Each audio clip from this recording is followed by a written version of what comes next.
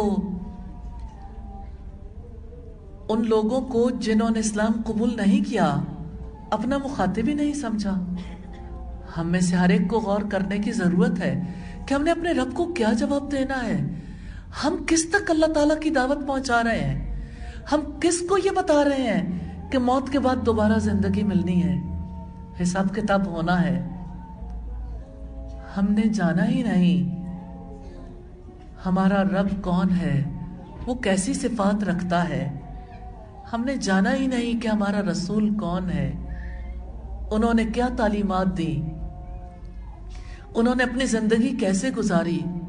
یقین نہیں آتا تو اپنے دل سے پوچھ کے دیکھیے. ہر ایک سے میں یہ کہنا چاہتی ہوں، اپنے دل پر ہاتھ رکھ کر بتائیے وہ دن کون سا تھا جس دن اپنے گھر میں اپنے بچے کو رسول اللہ کی حدیث سنائی ہو سونے سے پہلے، یا سیرت کا کوئی واقعہ سنایا ہو. اور اگر یقین نہیں آتا، آج جا کے اپنے گھر کا جائزہ لیجئے گا. سیرت رسول صلی اللہ علیہ وسلم کی، حدیث رسول کی کتنی کتابیں موجود ہیں. آپ کے گھر میں آپ کو فرنیچر بھی ملے گا، آپ کو کپڑے بھی ملیں گے، آپ کو بستر بھی ملے گا، برتن بھی ملیں گے، آپ کو گھر میں ہر چیز مل جائے گی. لیکن رسول اللہ کا نہ تذکرہ زبان پر ملے گا، نہ آپ کے پاس لکھا ہوا ملے گا، نہ زندگی میں وہ اعمال نظر آئیں گے. ہم کیسے مسلمان ہیں؟ وہ کسی نے سچ کہا، وہ جان حیات کون و مکان، وہ روح نجات انسانی، وہ جس کی بلندی کے آگے افلاک ہوئے پانی پانی، ان سے ہی مجھے نسبت ہے مگر کب ان کی حقیقت پہچانی. آج بیٹھے ہوئے ہم جائزہ لے رہے ہیں کہ اس دور میں تبدیلی آ رہی تھی. ہمیں کیا جائزہ لینے کی ضرورت نہیں ہے؟ ہمارے شہروں میں، ہمارے گھروں میں، ہمارے علاقوں میں تبدیلی کیوں نہیں آتی؟ کیا ہم رسول اللہ صلی اللہ علیہ وسلم سے محبت نہیں کرتے؟ کیا ہم آپ کے مشن کو حق نہیں سمجھتے؟ کیا رسول اللہ صلی اللہ علیہ وسلم کے جانے کے بعد یہ پوری امت کی ذمہ داری نہیں ہے؟ ہر فرد کی ذمہ داری ہے. نبی صلی اللہ علیہ وسلم نے حجۃ الوداع میں ارشاد فرمایا تھا کہ جو حاضر ہے وہ اس تک میری بات پہنچا دے جو موجود نہیں ہے. ہو سکتا ہے کہ جو موجود نہیں ہے وہ زیادہ بہتر بات کو یاد رکھنے والا. ہم کیسے لوگ ہیں، نہ خود جانا ہے اپنے نبی کے بارے میں، نہ اپنی نسلوں کو واقف کروایا ہے. سبحانک اللہم و بحمدک نشہد ان لا الہ الا انت نستغفرک و نتوب الیک. السلام علیکم ورحمۃ اللہ